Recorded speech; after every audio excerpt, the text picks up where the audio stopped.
Hello students, myself Dr. Aniket, Assistant Professor of Agronomy at University of Agriculture and Technology Banda. तो friends, आज की video में हम बात करेंगे next component of farming system. क्या है ये? एक्वाकल्चर। और इस वीडियो में हम बात करेंगे meaning, types and advantages of aquaculture in farming based livelihood system. तो स्टूडेंट्स, सबसे पहले हम समझते हैं द कंसेप्ट ऑफ एक्वाकल्चर, जिसको हिंदी में बोला जाता है जलीय कृषि।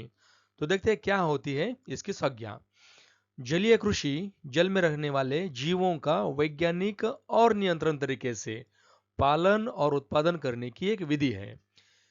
अब एक्वाकल्चर, इसमें कौन कौन से कंपोनेंट्स आते हैं या कौन कौन से जीव इसमें आते हैं? फिश मतलब मछलियां, सेलफिश जिसको हम शंख सीप बोलते हैं, प्रॉन्स झींगे, क्रैब्स केकड़े और आल्गी, और अन्य कई जलीय पौधों का भी इसमें संबंध लगाया जा सकता है। तो यह प्रक्रिया तीन प्रकार के कंडीशंस में होती है। पहली कंडीशन है फ्रेश वाटर, मतलब मीठे पानी में। जो मीठा पानी कहाँ मिलता है हमें? तालाबों में, झीलों में, नदियों में। फिर दूसरा आता है मराइन वाटर, जिसको खारा पानी बोलते हैं हम, वो होता है समुद्र और महासागरों में। फिर थर्ड आता है ब्रैकिश वाटर, जिसको हम अर्धलवणीय जल, मतलब जहां पर कॉम्बिनेशन होता है मीठे और खारे पानी का, इस तरह का जो जो क्षेत्र होता है ये खाड़ियों में होता है। यह केवल पारंपरिक मत्स्य पालन फिशरीज ही नहीं है जब भी हम एक्वाकल्चर की बात करते हैं, बल्कि एक साइंटिफिक प्लेटफॉर्म पर आधारित एक सिस्टम है, जहां पर अलग अलग वैज्ञानिक सिद्धांतों को और टेक्नोलॉजीज का यूज करते हुए हम उत्पादन बढ़ाने पर ज़्यादा जोर देते हैं। अब इसमें कई सारे जैसे मैंने कहा कि यहाँ पर साइंस एंड टेक्नोलॉजी का इन्वॉल्वमेंट है, तो कई सारे डिसिप्लिन्स का हमें यहाँ पर यूज़ करना पड़ता है। जैसे हो गई बायोलॉजी, जलों का ये जीव जलों के जो जीव होते हैं उनके जीवन चक्र और उनकी मॉर्फोलॉजी फिजियोलॉजी समझने में। फिर इकोलॉजी, जलीय परिस्थिति के तंत्र को समझने के लिए। फिर हमें स्टडी करना पड़ता है जेनेटिक्स का, यहाँ पर उच्च उत्पादकता वाली प्रजातियाँ विकसित करने के लिए। फिर न्यूट्रिशन या फिर पोषण विज्ञान यहाँ पर भी ज़रूरी होता है। मछलियों को या फिर जो भी हम कंपोनेंट्स या जीव इसमें रख रहे हैं, उनको संतुलित आहार और उनकी वृद्धि बहुत तेज़ी से, डेवलपमेंट बहुत तेज़ी से हो जाए, इसके लिए। और इंजीनियरिंग का भी हम यहाँ पर यूज़ कर लेते हैं। जो भी हमारी वाटर बॉडीज़ है, जलाशय है, उनकी संरचनाओं का विकास करने के लिए, ताकि हमारी ये जो एक्वाकल्चर की सिस्टम है वो ज़्यादा से ज़्यादा प्रैक्टिकली कन्वीनियंट और इकोनॉमिकली फिजिबली बने। तो जलीय कृषि का सबसे महत्वपूर्ण उद्देश्य है कि यह समुद्री और जलीय उत्पादों की स्थायी और विश्वसनीय आपूर्ति सुनिश्चित करें, साथ ही पर्यावरणीय संतुलन भी बनाए रखें। देखते हैं role of aquaculture in farming system. अब हम यह समझते हैं कि जो भी फार्मिंग बेस्ड लिवलीहुड सिस्टम, जो हमारा कोर्स का मेन थीम है, वहाँ पर एक्वाकल्चर की गतिविधियाँ किस तरीके से जुड़ी हुई होती हैं। तो फार्मिंग बेस्ड लाइवलीहुड सिस्टम में कई कृषि गतिविधियाँ एक साथ जुड़ी होती है, जिसमें क्या क्या हम रख सकते हैं? क्रॉप का फार्मिंग, जैसे हम क्रॉप और क्रॉपिंग सिस्टम की बात करते हैं। फिर लाइव स्टॉक या फिर एनिमल हस्बेंड्री। फिर हॉर्टिकल्चर, फूलों के पौधे, वेजिटेबल्स उगाना। फिर एक्वाकल्चर। और उसके बाद जब हम इन सभी घटकों को इंटीग्रेट करते हैं, तो कई बार बात कर चुके हैं इसके ऊपर कि संसाधनों का, इनपुट्स का हेवी लेवल का इंटरेक्शन आपस में होता है, जहाँ से हमारा प्रोडक्शन भी बढ़ता है, इनकम भी बढ़ता है, और जो हर रिसोर्स है उसका मैक्सिमम लेवल तक यूटिलाइजेशन किया जाता है। एक्वाकल्चर का फसल, पशुपालन और बागवानी के साथ इंटीग्रेशन करने से एनवायरमेंटल और इकोनॉमिक समस्याओं का भी हमें समाधान मिलता है। तो फर्स्ट यहाँ पर बताया गया है कि resource utilisation and diversification. Aquaculture में लैंड, वाटर और जो हमारी बायोडाइवर्सिटी है, जैविक संसाधनों, इनका सही तरीके से उपयोग किया जाता है। कई सारी चीज़ें, कई सारी वैरायटीज़, कई लिविंग एंटिटीज़ इकट्ठे की जाती है। जब इसे फसल और पशुपालन के साथ जोड़ा जाता है, तो क्या होता है? किसानों की आय बढ़ जाती है।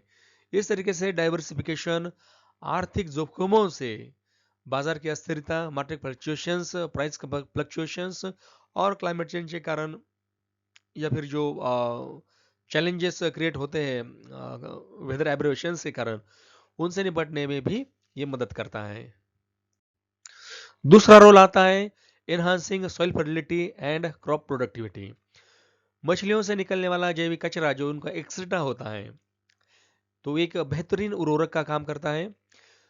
उससे एक्वाकल्चर में जो पानी जैसे कि हम न्यूट्रिशन उसमें ऐड हो जाते हैं, तो इस पानी का हम फसलों के लिए यूज़ करते हैं, तो कई सारे न्यूट्रिएंट्स क्रॉप्स को भी मिलते हैं।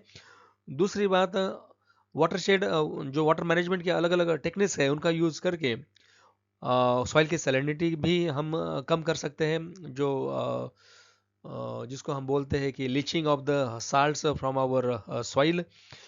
फिर जो तालाब में सेडिमेंटेशन होता है, मतलब जो मिट्टी जमा होती है और तालाब का जो कैपेसिटी कम होती है, उस मिट्टी को ऑर्गेनिक फर्टिलाइजर के रूप में, बहुत फर्टाइल सॉइल होती है, तो जब भी कभी तालाब सुखाया जाता है, 2-3 सालों में तालाब सुखाना यहाँ पर रिकमेंडेड है, तो इस मिट्टी को निकाल के हम पेड़ में फैला दें या फिर नर्सरी के लिए उसका यूज़ कर ले, तो बहुत अच्छा रिजल्ट मिलता है, क्योंकि मिट्टी वो वहाँ की बहुत फर्टाइल होती है, जो सेडिमेंटेड सॉइल होती है उसके अंदर, तालाब के अंदर। फिर तीसरी बात आती है इंटीग्रेटेड वेस्ट मैनेजमेंट। तो क्रॉपिंग सिस्टम से और लाइफ स्टॉक कंपोनेंट से निकलने वाला जो भी कचरा है, वो मछलियाँ सारा खा लेती है, मतलब एज अ फिश फीड उसको यूज़ किया जाता है। फिर हमारे लिए जो कचरे के निस्तारण की जो समस्या थी, वो कम हो जाती है, और उल्टा मछलियाँ काटने के बाद या मछलियाँ बेचने के बाद जो भी उनका एक्सट्रा और वो चीज़ें मिलती है, वो फसलों के लिए, मतलब इस तरीके से एक न्यूट्रिएंट साइक्लिंग का एक चक्र बनाने में हमें मदद होती है। फिर चौथी बात आती है इंक्रीज्ड लाइवलीहुड अपॉर्चुनिटीज, मतलब हमारा जीवन स्तर कैसे सुधारा जाए। मछलियों का पालन साल भर करना पॉसिबल है, एक के पीछे एक हम एक प्रॉपर कैलेंडर फॉलो करें तो बैचेस लगा सकते हैं, तो निरंतर हमें वहाँ से आय मिलती रहेगी। दूसरी बात, जो क्रॉप होती है क्रॉपिंग सिस्टम्स की, वो सीजनल होती है, तो उनका इकट्ठा ही 3 महीने के बाद, 4 महीने के बाद इकट्ठा ही इनकम निकलता है। वैसे मछलियों का हम, जैसे मैंने बताया कि अलग अलग तरीके से अलग अलग सीजन्स में कल्टीवेशन करके हम हमेशा के लिए, हमें एक साल भर के लिए वहाँ पर इनकम का सोर्स अवेलेबल हो सकता है, और इसी तरीके से जो फाइनेंशियल स्टेबिलिटी है, वो हमारे क्रॉपिंग सिस्टम या फार्मिंग सिस्टम में इंक्लूड हो जाती है। पांचवा रोल है इम्प्रूव्ड वाटर रिसोर्स मैनेजमेंट। तालाबों का पानी हम इरिगेशन के लिए यूज़ करते हैं। यह प्रणाली वाटर कंजर्वेशन में भी मदद करती है, खासकर जहाँ arid and semi arid areas है, शुष्क और अर्ध शुष्क, यहाँ पर इसका बहुत ज़्यादा फायदा मिलता है। जल का जो वेस्टेज होता है उसको रोका जा सकता है, क्योंकि बारिश का जो एक्सेस पानी होता है उसको हम कंजर्व करते हैं, और वहीं से उसी पानी को यूज़ करके फिश कल्चर रेज किया जाता है। यह कुछ इम्पोर्टेंट पॉइंट्स है इसके बारे में, जो हमारा वाटर रिसोर्स मैनेजमेंट को बढ़ावा मिलता है यहाँ से। फिर 6 पॉइंट है climate resilience and adaptive farming, जलवायु सहनशीलता और अनुकूलनशील खेती।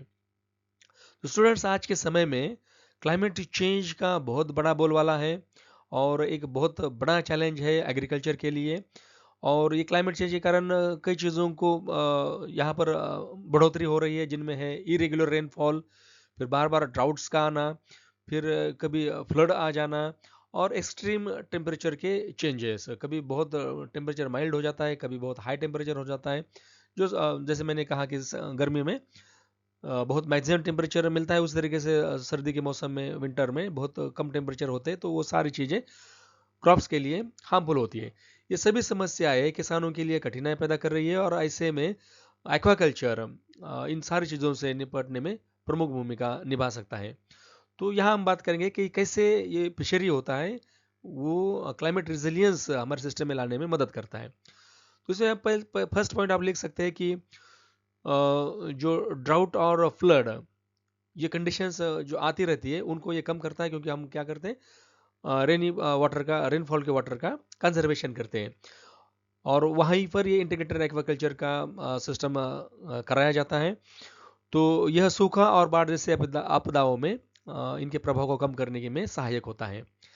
फॉर एग्जाम्पल, सूखे के समय में तालाबों में संग्रहित जो जल होता है उसको हम क्रॉपिंग के इरिगेशन के लिए यूज़ करते हैं और उससे हमारी फसलें बची रहती है। और जब फ्लड आता है तो हमारे जो जो भी एक्सेस वाटर बहता है, जो रन ऑफ हम जिसको बोलते हैं, वो हम तालाबों में कंजर्व करते हैं और वहीं पर हम फिश का कल्चर या फिशरी का काम करते हैं।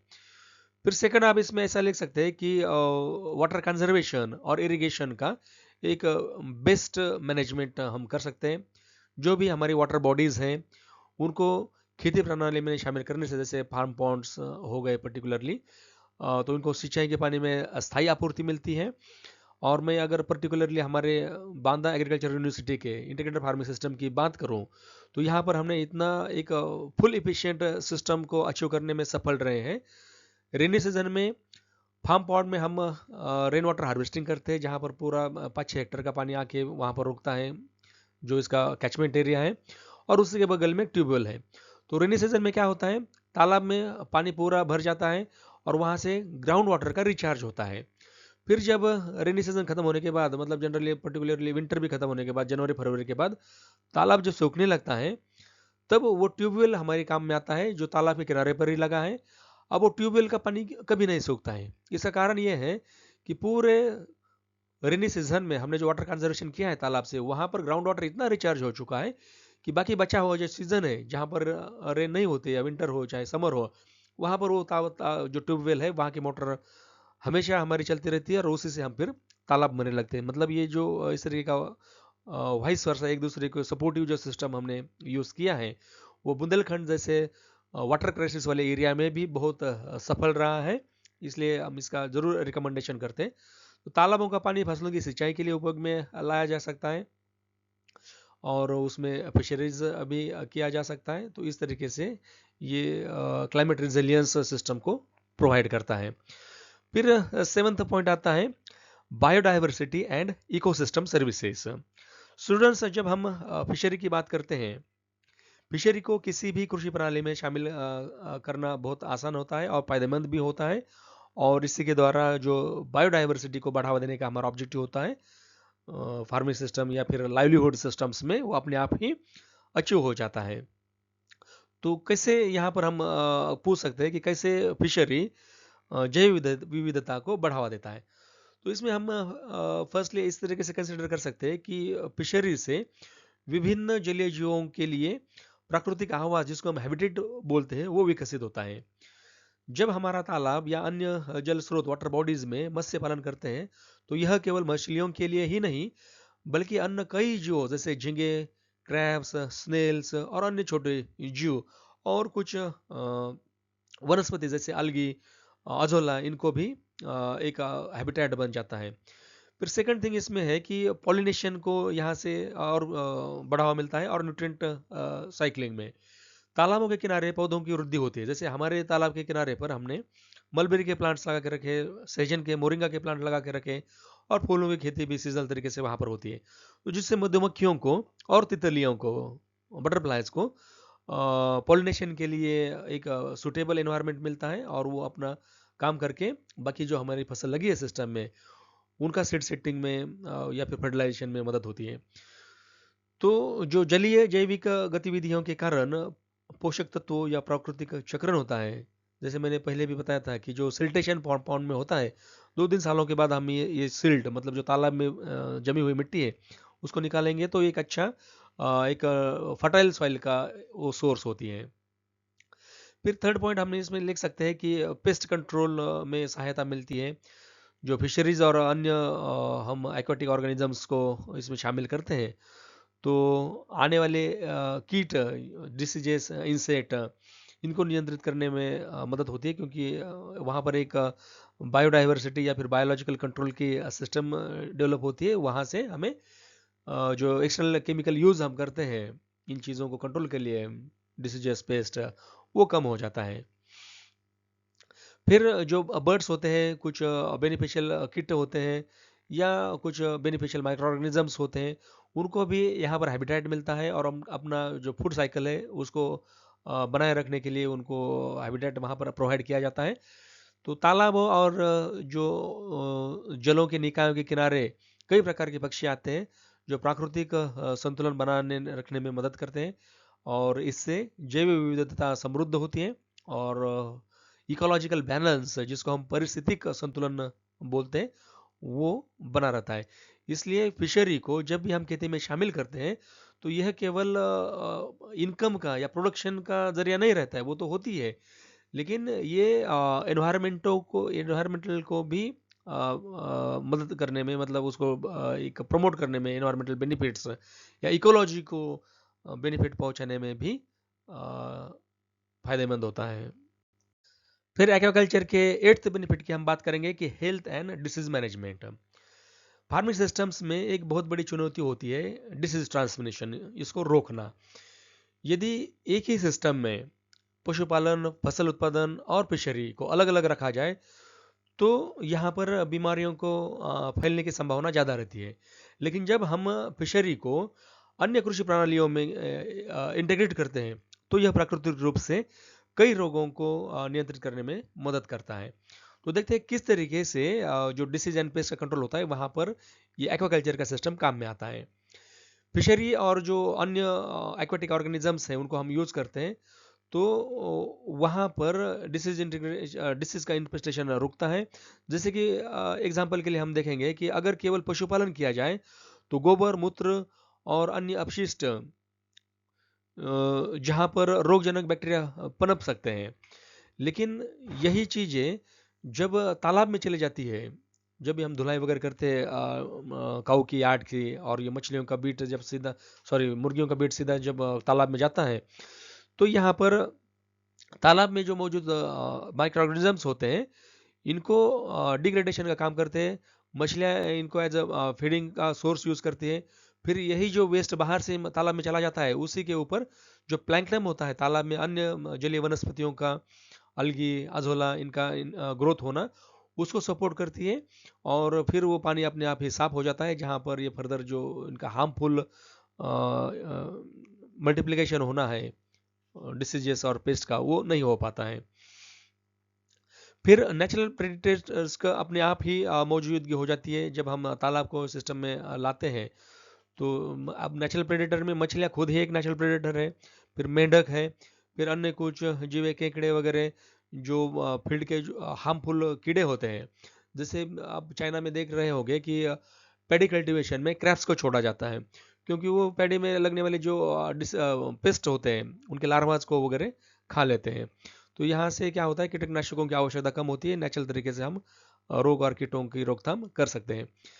फिर फूड सिक्योरिटी में ये चीज़ें सहायक होती है जब किसानों के पास एक स्टेबल फिशरी का एक सिस्टम होता है तो उसी से उनको पोषण भी मिलता है, उनको इनकम भी मिलता है, उच्च गुणवत्ता वाले प्रोटीन्स और अदर न्यूट्रिएंट्स मिलते हैं, मिनरल्स वगैरह।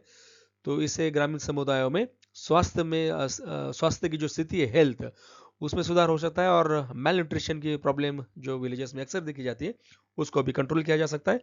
तो हम इस तरीके से बोल सकते हैं कि मत्स्य पालन एक प्राकृतिक, रोग प्रतिरोधी और पोषण संतुलित प्रणाली है जिससे फसलों, मछलियों और किसानों से आर्थिक लाभ भी होता है और स्वास्थ्य का लाभ भी होता है। फिर आगे हम देखेंगे कि आर्थिक लाभ, इकोनॉमिक एंड सोशल बेनिफिट्स यहाँ से किस तरीके से होते हैं। किसी भी कृषि प्रणाली में, एग्रीकल्चर सिस्टम को सक्सेसफुल और स्टेबल बनाने के लिए वहाँ पर एक बेसिक ऑब्जेक्टिव्स में हम रखते हैं कि ये स्टेबल होनी चाहिए और सक्सेसफुल होनी चाहिए। तो यहाँ पर मछलियों का या एक्वाकल्चर का कैसे किस तरीके से फ़ायदा लिया जा सकता है। तो एक्वाकल्चर को सिस्टम में लाना ये क्या कर रहा है कि लोकल इकोनॉमी को बढ़ावा दे रहा है, एम्प्लॉयमेंट जनरेशन वहाँ से हो रहा है।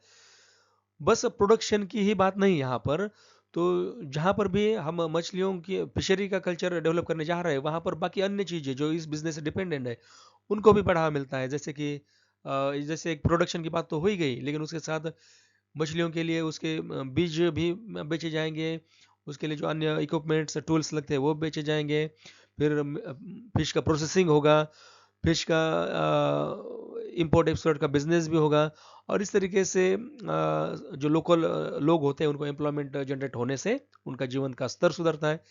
दूसरी बात फूड सिक्योरिटी का आती है, जैसे मैंने बताया कि कई सारे जो प्रोटीनस और मिनरल रिच फीड इनको एक्वाकल्चर के माध्यम से मिलता है। तीसरी बात सोशल कोऑपरेशन आपस में बढ़ता है। ऐसे बिजनेस होते हैं जहाँ पर एक दूसरे के ऊपर डिपेंड रहने की ज़रूरत होती है, और जब सोसाइटी में एक आर्थिक सुबत्ता, आर्थिक स्थिरता आती है, तो अपने आप ही आपस में जो सोशल कोऑपरेशन है वो बढ़ता है।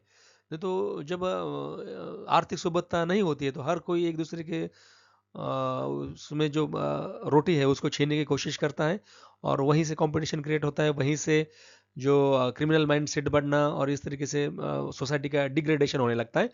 तो मछलियों का ऐसे माना गया है कि वो एक आपके विलेज एरिया की, रूरल एरिया की प्रॉस्पेरिटी बढ़ाने के लिए काम में आएगा। तो अपने आप जो कल्चरल सिस्टम है, सोशल सिस्टम है, वो भी थोड़ा सा अच्छा बनने में मदद होती है। तो इस तरीके से हम कह सकते हैं कि मत्स्य पालन केवल इंडिविजुअल सर्व ही नहीं, बल्कि पूरी सोसाइटी के लिए, पूरे समाज के लिए आर्थिक और सामाजिक रूप से फायदेमंद साबित हो सकता है। फिर नेक्स्ट बात आती है sustainable, 10th point, sustainable development and soil and water conservation. किस तरीके से ये चीज़ें होती है, किस तरीके से एडवांटेज हमें एक्वाकल्चर से मिलता है। किसी भी एग्रीकल्चर सिस्टम का दीर्घकालिक लॉन्ग टर्म प्रभाव तभी पॉजिटिव हो सकता है जब वहाँ पर एनवायरमेंटल बैलेंस बनाए रखा जा सके, और जितने भी नेचुरल रिसोर्सेस है उनका सही तरीके से, सही ढंग से, सस्टेनेबल वे में यूज़ किया जा सके। तो मछलियों में किस तरीके से हम इस चीज़ को अचीव करते हैं। फर्स्ट बात इसमें ये आएगी कि वाटर कंजर्वेशन हम कर रहे हैं, तो इसका मतलब पानी की हम बचत कर रहे हैं। वाटर हार्वेस्टिंग जब होता है तो जिससे जहाँ पर कम बारिश होती है, जहाँ पर वाटर क्राइसिस हमेशा होती है, तो वहाँ पर पानी उपलब्ध हो सकता है, ग्राउंड वाटर का टेबल बढ़ सकता है, तालाबों का जो पानी होता है उसको सिंचाई के लिए हम यूज़ कर सकते हैं, और जो पिक रेनी सीजन होता है वहाँ पर जो रन ऑफ होता है पानी का, वहाँ से पानी का लॉस होता है, वो भी टाला जा सकता है। सेकंड बात इसमें आती है कि सॉइल इरोजन को हम कम करते हैं, क्योंकि पानी को जब जगह जगह पर जब तालाबों के मदद से रोका जाता है तो रन ऑफ अपने आप ही कंट्रोल हो जाता है और इरोजन नहीं होता है। तीसरी बात आती है इको फ्रेंडली कृषि पद्धतियों को, इको फ्रेंडली सिस्टम्स को इंक्रीज प्रमोट करना। जब मछलियों के एक्सक्रीटा या मलमूत्र का उपयोग ऑर्गेनिक फर्टिलाइजर्स बनाने के लिए, या जो भी मछली काटने के बाद जो उनका वेस्ट पार्ट बचता है उसको ऑर्गेनिक फर्टिलाइजर बनाने के लिए यूज़ किया जाता है, तो उसमें काफ़ी सारे न्यूट्रिएंट्स होते हैं और उससे हमारे केमिकल फर्टिलाइजर्स और केमिकल इंसेक्टिसाइड्स, पेस्टिसाइड्स के ऊपर निर्भरता कम हो जाती है। इससे एनवायरमेंटल बैलेंस अपने आप ही बन जाता है, और सिस्टम को हम बोल सकते हैं कि सस्टेनेबल बनाए जाने में मदद मिल सकती है। तो इस तरीके से हम लास्ट में बोल सकते हैं इस रोल्स को, सब रोल्स को देखते हुए कि फिशरी प्राकृतिक संसाधनों का मतलब जो नेचुरल रिसोर्सेस है उसका एक सस्टेनेबल यूज को अचीव करने में किसानों की मदद करता है, और यहाँ से एनवायरमेंटल या फिर इकोलॉजिकल बैलेंस मेंटेन होने में भी मदद होती है। तो स्टूडेंट्स, अब तक हमने देखा कि एक्वाकल्चर का सिस्टम वो किस तरीके से काम करता है। यहाँ पर जो अलग अलग जीव होते हैं या ओवरऑल इस सिस्टम को हम डेवलप करते हैं, तो उसकी क्या भूमिका हमारे फार्मिंग सिस्टम में रहती है। अब यहाँ से आगे देखते हैं हम कि कौन कौन से तरीके से एक्वाकल्चर का फार्मिंग के साथ इंटीग्रेशन किया जा सकता है, कौन कौन से कंपोनेंट का इंटीग्रेशन हम करके एक बेहतर, आसान और ज़्यादा से ज़्यादा इनकम पाने वाले फार्मिंग सिस्टम को अचीव कर सकते हैं। तो पहले हम जानेंगे कि एक्वाकल्चर को विभिन्न फार्मिंग सिस्टम के साथ एकीकृत कैसे किया जा सकता है, और इसके उसी में देखते जाएंगे कि इससे बेनिफिट भी क्या क्या मिलते हैं। तो फर्स्ट सिस्टम है पोल्ट्री फिश फार्मिंग। पोल्ट्री और फिश फार्मिंग को एक साथ जोड़ना बहुत ही प्रभावी तरीका है, जिससे किसानों को डबल एम्प्लॉयमेंट या डबल इनकम मिलता है। इस प्रणाली में पोल्ट्री और फिशरी दोनों को एक साथ किया जाता है। जब हम पोल्ट्री को रेज करते हैं तो जनरली इसमें क्या होता है कि पोल्ट्री के जो शेड होते हैं वो तालाब के ऊपर बने रहते हैं, उनको नीचे एंगल का वगैरह सपोर्ट देके वो तालाब के ऊपर खड़े रहते हैं, तो पोल्ट्री का सीधा एक्सक्रीटा जो है पानी में जाता है। तो पोल्ट्री से बहुत सारा जैविक कचरा उत्पन्न होता है उनका एक्सक्रीट के फॉर्म में, बीट हम जिसको बोलते हैं, और अनाज का बचा हुआ हिस्सा जो उन्होंने खाया नहीं वो इधर उधर वेस्ट हो जाता है। तो यह कचरा मछलियों के लिए बहुत अच्छा खाद्य बन सकता है। अब ये हर मछलियों के भी प्रकार होते हैं, हर मछली को इस तरीके का कचरा या किसी की बीट नहीं खाती है। तो मछलियों के वैरायटीज़ के ऊपर भी बात करना हमें बहुत ज़रूरी है। जब यह कचरा पानी में गिरता है तो वहाँ पर मौजूद पोषक तत्व पानी में घुल जाते हैं और मछलियों के भोजन के रूप में भी ये काम करता है। और वो पानी जो तालाब में है वो भी एक वेल फर्टाइल बन जाता है और उसको इरिगेशन करके हम फिर क्रॉपिंग सिस्टम में भी यूज़ कर सकते हैं इरिगेशन के लिए। अभी सारे कृत्रिम चारे की ये क्या होता है इस सिस्टम में, जो मछलियों को हम बाहर से आर्टिफिशियल फीड जो प्रोवाइड करना है या मार्केट परचेस्ड, उसकी आवश्यकता कम हो जाती है और जिससे हमारा कॉस्ट ऑफ कल्टीवेशन घट जाती है। इसके अलावा मुर्गी पालन के लिए जो शेड बनाए जाते हैं, जो मैंने कहा कि तालाब के ऊपर बनते हैं, उनमें ये चीज़ को अश्योर किया जाता है कि उनकी बीट सीधा पानी में गिरे। तो उससे एक तालाब में हम एक तो हमारा सफाई और उस तरीके का वो खर्चा भी कम हो जाता है, लेबर की कॉस्ट कम हो जाती है। और दूसरा, तालाब में प्लैंकटन डेवलप होता है, मतलब छोटे छोटे माइक्रो ऑर्गेनिजम्स और कुछ जो जैविक वनस्पतियां हैं वो डेवलप होती है, जो मछलियों के भोजन के रूप में काम आती है। मतलब इस बीट का या जो कचरा, कूड़ा कचरा वहां पर जा रहा है, वो बस मछलियां खाती नहीं है, कुछ मछलियां खाती है कुछ नहीं खाती है, लेकिन उस कचरे का ये काम इम्पोर्टेंट ये होता है कि वहां पर प्लैंकटन डेवलप होता है तालाब में, और फिर उस प्लैंकटन को खा के कई सारी मछलियां अपना गुजारा करती है, और इसके कारण मछलियों की वृद्धि भी तेजी से हो जाती है।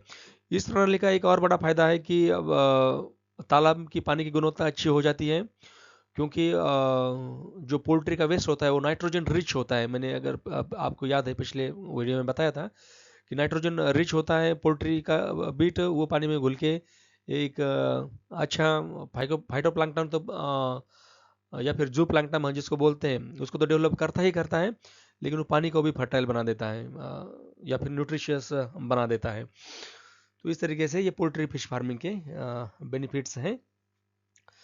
फिर हम देखेंगे कि डक फिश फार्मिंग के बारे में, मतलब बतख और फिश फार्मिंग। यह प्रणाली भी बहुत लाभकारी होती है और विशेष रूप से उन क्षेत्रों में जहां प्राकृतिक जल स्रोत अधिक है। तो मतलब वहाँ पानी की रिसोर्स है, पर्टिकुलरली एक तराई का रीजन है जहाँ पर बहुत कम लेवल पर वाटर टेबल है, वहाँ पर ऐसी चीज़ें बहुत सफल है। जो डक्स होती है यहाँ पर जल में रहती है और तालाब में तैरती रहती है। बहुत कम समय वो बाहर आते हैं, जैसे नाइट पीरियड में वो अंदर रहती है अपने शेड में वगैरह, और दिन भर तालाब में ही रहती है।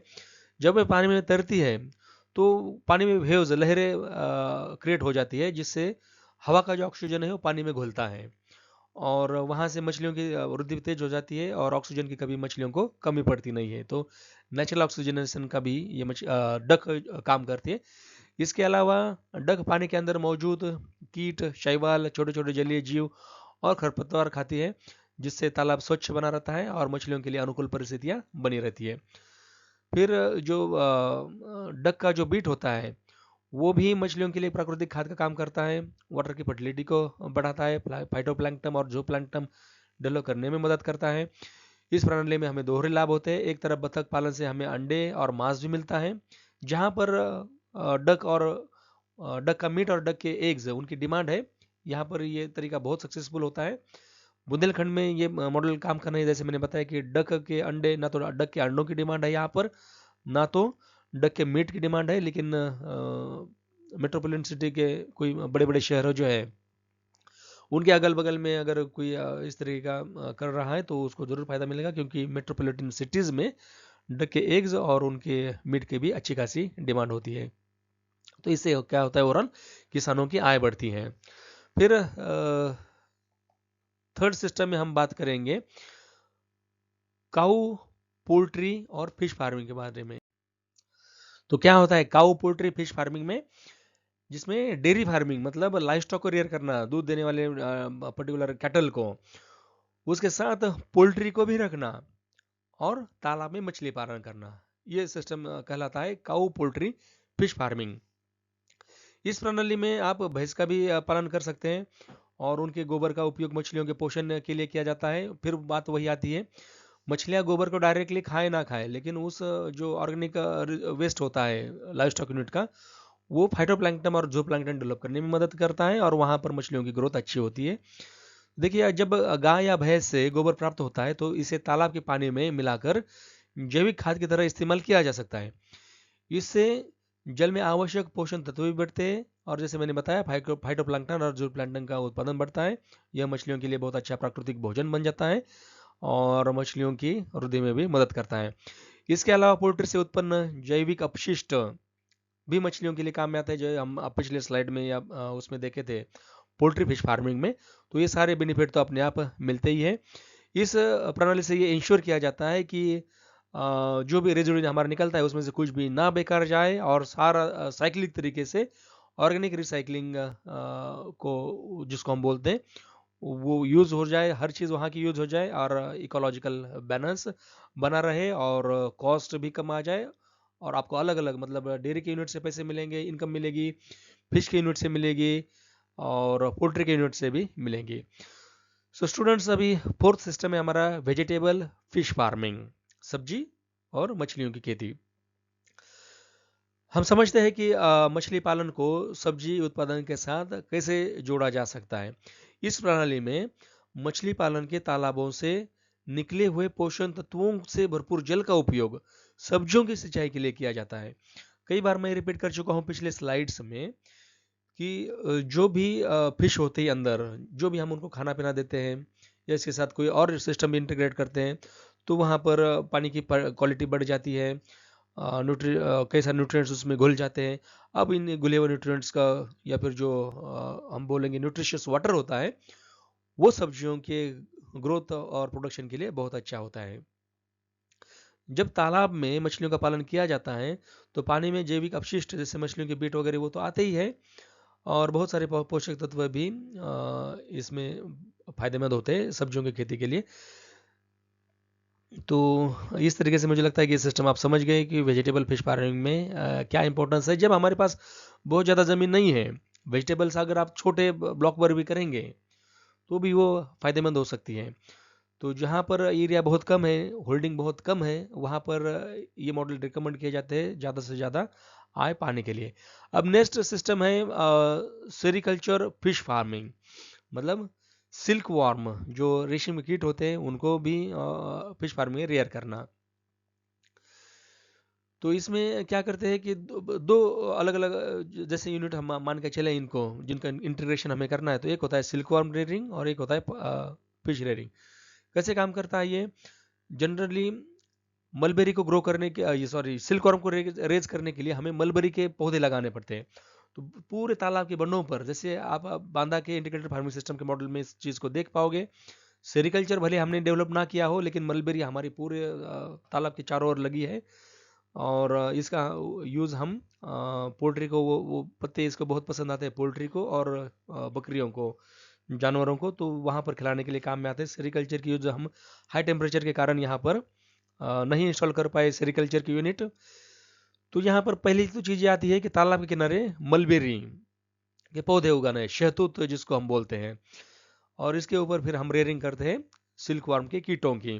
जब रेशम कीटों को पाला जाता है तो उनका बहुत सारा जैविक कचरा भी निकलता है और ये कचरा मलमूत्र ये सारा वेस्टेज जो होता है जैसे उसमें डेड लार्वा आती है, ये सारे फिर तालाब में जाते हैं और वहाँ पर जो पिछले स्लाइडों में हमने बताया वो सारा काम करते हैं। मछलियाँ कुछ चीज़ों को डायरेक्ट खाती है, कुछ चीज़ों का यूज़ तालाब का फाइटोप्लैंक्टन डेवलप करने के लिए किया जाता है और इस तरीके से हमें बेनिफिट मिलता है। तो इस प्रणाली के मेजर बेनिफिट्स क्या है? रेशम कीटों का अपशिष्ट मछलियों के लिए प्राकृतिक आहार बन जाता है जिससे कृत्रिम आहार की लागत कम होती है। फिर मलबेरी के पौधों की जड़ों को तालाब के किनारे उगाने से जो इरोजन होता है, मिट्टी का कटा होता है, बिल्कुल प्रैक्टिकली फिजिबल सिस्टम है। हम इसको कभी भी प्रूव कर सकते हैं। जब पौधे लगते हैं तालाब के किनारे किनारे पर तब उसकी मिट्टी नहीं फिसलती है और इरोजन रोका जाता है। फिर रेशम और मछली उत्पादन से किसानों को दोहरी आय प्राप्त होती है। इस प्रणाली में जैविक अपशिष्ट का कुशल उपयोग होता है जिससे पर्यावरण के संतुलन इकोलॉजिकल बैलेंस भी मेंटेन रहता है। और यहाँ पर जो रिकमेंडेड फिश हैं, आगे भी हमने फिश का एक जगह पर दिया है हर सिस्टम वाइज कौन कौन से फिश लगाने चाहिए। तो पर्टिकुलरली ये जो सेरिकल्चर बेस्ड फिश सिस्टम है वहाँ पर silver carp, grass carp, rohu, कटला इन मछलियों को रिकमेंड किया गया है। फिर सिक्स सिस्टम हम देखेंगे एक्वाकल्चर की, ग्रासलैंड फिश फार्मिंग। इस प्रणाली में ग्रासलैंड मतलब घास का उत्पादन और मछली पालन को एक साथ जोड़ा जाता है। यह स्पेशली उन किसानों के लिए लाभकारी होती है जो डेयरी फार्मिंग या कैटल का या दूध उत्पादन का बिजनेस करते हैं और मछली दोनों ही करना चाहते हैं। तो कैसे काम करती है यह प्रणाली? तालाब के किनारे घास उगाई जाती है, जैसे हमने पिछले इसमें सेरिकल्चर वाले में देखा था कि वहाँ पर मलबेरी उगाई जाती है और इसमें घास उगाई जाती है, गिनिया ग्रास, नेपियर, इस तरीके की पेरेनियल घास, जिसे गाय भैंस और बकरियों के चारे के रूप में यूज़ किया जाता है। जब यह घास पानी में गिरती है, इसमें से कुछ वेस्ट वगैरह, तो यह पानी में पोषक तत्व छोड़ देती है, जिससे जल की उर्वरकता बढ़ती है और मछलियों को प्राकृतिक आहार भी मिलता है। घास और अन्य जैविक अवशेष तालाब में डालने से सूक्ष्म जीवों की वृद्धि होती है। फाइटोप्लैंक्टन और जूप्लैंक्टन जिनकी हम बात करते हैं, वो मछलियों के पोषण में सहायक होते हैं। अब यहाँ से डायरेक्ट बेनिफिट हमें क्या मिलते हैं? जो घास होती है, मैंने जैसे बताया कि गिनी ग्रास या फिर नेपियर, इनका पशुओं के चारे के लिए यूज़ किया जाता है, तो हमारे पशुओं को पशुपालन में लागत आती है, उसके कॉस्ट कम हो जाती है। तालाब के जल में पोषक तत्वों की मात्रा बढ़ती है, जिसमें मछलियों की भी ग्रोथ ज़रा तेज़ हो जाती है। फिर इरोजन रेजिस्टेंस का काम करती है। जब तालाब के चारों ओर घास लगी है तो मिट्टी को ढलना बंद हो जाता है और इसके साथ डेयरी उत्पाद, मत्स्य उत्पादन और चारे की बिक्री, इस तरीके से कई सारी चीज़ों से किसान को इनकम मिल सकता है। अब यहाँ पर घास खाने वाली मछलियाँ जनरली प्रेफर की गई है, तो कौन सी मछलियाँ इसमें रिकमेंडेड है? तिलापिया, कॉमन कार्प और मड फिश नाम की मछलियाँ इस सिस्टम में रिकमेंडेड है। फिर नेक्स्ट सिस्टम है seventh system, paddy fish farming. हमने पहले भी इस प्रणाली का संक्षिप्त परिचय देखा था जब मैं वो क्रैब और उनकी बात कर रहा था। तो धान के खेतों में जल भराव रहता है, जो मछली पालन के लिए प्राकृतिक वातावरण प्रदान करता है। और यहाँ पर क्या होता है, धान के खेतों में छोटे छोटे तालाब बनाए जाते हैं ताकि मछलियाँ आसानी से विकसित हो। जब खेतों में पानी भर जाता है तो मछलियाँ उन खेतों की कीटों पतंगों को या उनके लार्वा को या उनके अंडों को खाती है, जिससे क्या होता है, ऑर्गेनिक पेस्ट कंट्रोल धान में हो जाता है। और मछलियाँ जो एक्सरेटा वगैरह पानी में छोड़ती रहती हैं, उसके कारण पानी की उर्वरकता बढ़ती है, जिससे धान की फसल को अतिरिक्त पोषण मिलता है। और मछलियाँ जो मूवमेंट करती रहती है हमेशा पानी में, उससे मिट्टी नरम होती है, बहुत ज़्यादा डिपनेस नहीं रहता है, 1 आधा फुट 1.5 फीट तक पानी रुका रहता है जहाँ हेवी रेनफॉल होता है, या फिर कोस्टल एरिया जहाँ पर पानी हमेशा भरा हुआ रहता है, ऐसी एरिया के लिए ये सिस्टम रिकमेंडेड है, जिससे धान के पौधों की जड़ों को ऑक्सीजन भी मिलता है, मछलियों की जो मूवमेंट होती है वहाँ पर, उससे और उसकी वृद्धि अच्छी होती है। तो क्या डायरेक्ट बेनिफिट हमें मिलते हैं इस प्रणाली से? जो सेवंत मैं बात कर रहा हूँ पैडी फिश फार्मिंग की, खरपतवार और जो डिसीजेस और पेस्ट होता है उनका नियंत्रण नेचुरल रूप से किया जाता है। खरपतवार का कंट्रोल ऐसे होता है कि वहाँ पर पानी भरा रहता है, और जहाँ पर पानी भरा रहता है वहाँ पर जो नॉर्मल घासें जो राइस क्रॉपिंग में हमें जनरल दिखाई देती है, उनकी ग्रोथ अपने आप ही कम हो जाती है। और दूसरी बात, कीटनाशकों की हमारी ज़रूरत कम हो जाती है। फिर मछलियों का मल जैविक उर्वरकता बढ़ाने का काम करता है, पानी की और जो धान की खेती के लिए फायदेमंद होता है। किसानों को धान और मछली दोनों तरीके से आय मिलती है और कम लागत में अच्छा सा अच्छा लाभ किसानों को मिल सकता है। अब इस सिस्टम में rohu, catla, mrigal, silver carp, grass carp, इन मछलियों को रिकमेंड किया गया है। फिर नेक्स्ट सिस्टम है एट्थ, पिगरी फिश फार्मिंग, मतलब पिग को सुअर पालन और मत्स्य पालन को साथ में करे। अब ये जो नॉर्थ ईस्टर्न रीजन जो है इंडिया का, वहाँ पर ये चीज़ किए जाते हैं जहाँ पर सुअरों का पालन भी होता है और उनके मीट की डिमांड भी बहुत ज़्यादा रहती है। तो देखते हैं कैसे सिस्टम काम करती है। तो सुअरों का मल जब जल में जाता है तो हमें पता है, मैंने पिछली स्लाइड में बताया था, पिछली वीडियो में, कि वहाँ पर बहुत ज़्यादा न्यूट्रिएंट्स होते हैं, 10 से 11% तक तो नाइट्रोजन होता है उसके सुअर के पिग के एक्सक्रीटा में। तो वो फाइटोप्लैंक्टन डेवलप करने में बहुत मदद करता है तालाब में। उस फाइटोप्लैंक्टन को या प्लॉग को खा के मछलियों की ग्रोथ बहुत तेज़ हो जाती है। और फिर सुअर पालन के बड़े तालाब के ऊपर जब बाड़े बनाते हैं हम, तालाबों के ऊपर ये सुअरों के बाड़े, तो वहाँ पर मैनेजमेंट कम हो जाता है, बार बार साफ सफाई की जरूरत नहीं पड़ती, क्योंकि वो सीधा जालीदार फ्लोर से निकल के वो सीधा मछलियों की यहाँ तालाब में निकल जाता है। तो लेबर कॉस्ट वहाँ पर हम बोल सकते हैं कि कम होती है। और सुअर के जो पिग होते हैं उनके आहार से बचे हुए अवशेष मछलियाँ भी खा लेती है इस सिस्टम को यूज़ करने से।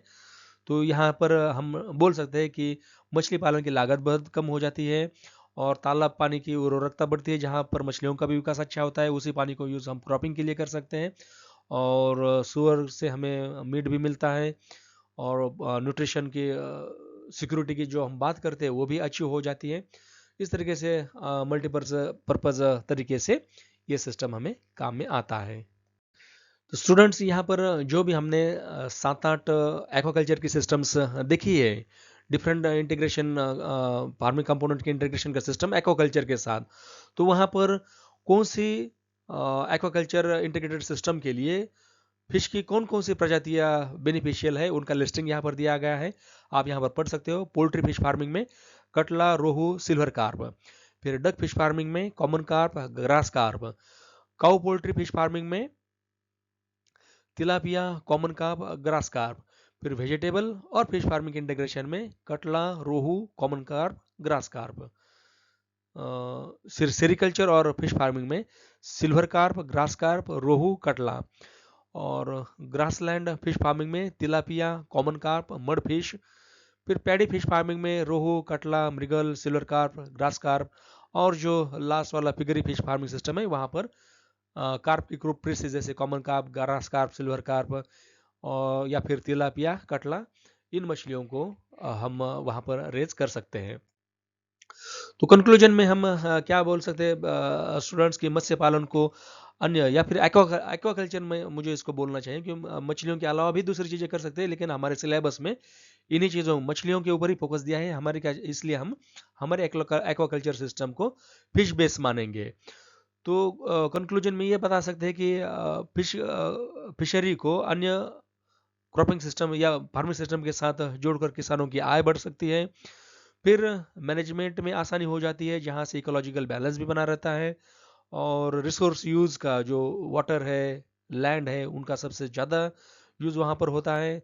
इफिशिएंट लेवल का यूज़ होता है, किसी भी रिसोर्सेज की बर्बादी नहीं होती है, किसी भी वेस्ट की बर्बादी नहीं होती है।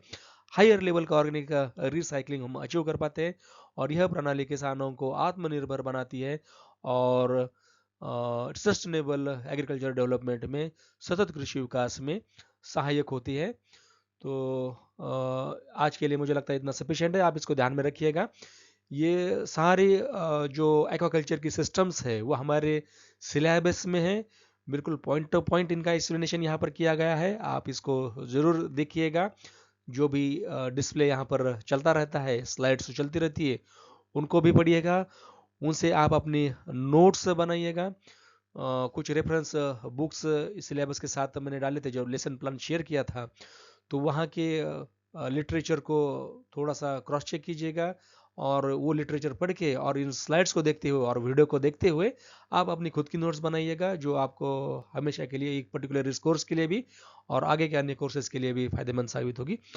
तो आज का वीडियो पर स्टॉप कर देते हैं और मिलते हैं अगले वीडियो में। तब तक के लिए बाय बाय।